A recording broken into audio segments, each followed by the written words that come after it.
In a small town surrounded by forests, there was always one place no one wanted to talk about: an abandoned factory by the old railway tracks, long since closed after a mysterious accident, now only silent ruins over which the cool air hovers, even in summer. But over the past few weeks, people had begun hearing something new there, a low, pulsating sound that didn't resemble any machinery.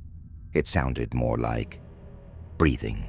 Residents said that at night, the factory glowed from within, even though there was no electricity, that reflections appeared in its windows as if someone were walking by, but when you approached, the interior was empty. The first to venture inside was 19-year-old Alex. He wanted to prove that all the stories were just legends. He took his camera, left his phone recording, and entered the main hall. From the moment he entered, the air was different, colder, thicker, and slightly vibrating. With each step, the sound became clearer, and suddenly, Alex felt he wasn't alone.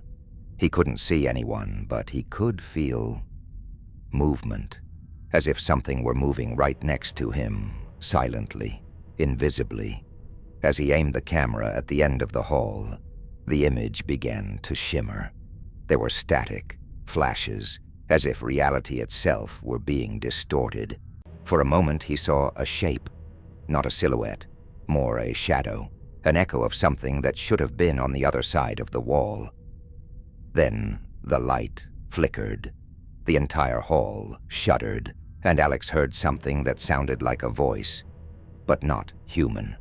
A low, drawn-out whisper, repeating a single word he couldn't understand. As he tried to retreat into the corridor, he noticed the temperature continuing to drop. Steam rose from his mouth, even though it was spring outside. And then he saw something even stranger. His own shadow moved with a delay, as if something were copying him, analyzing him, reproducing him.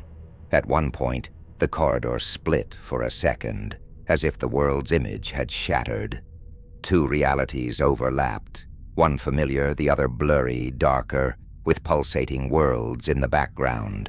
Alex felt someone, or something, watching him from the other side.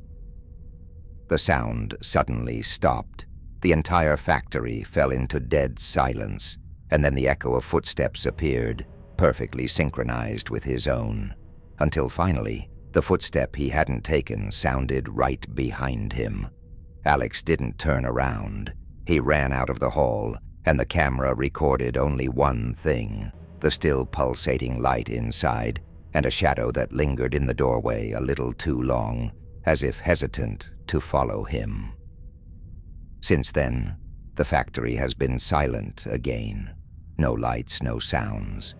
But residents claim that at night, when you walk past, something steps behind you, with a slight delay, like an echo that doesn't belong in this world. And apparently, trains have started running again on the tracks next to the factory, even though the line was closed over 20 years ago.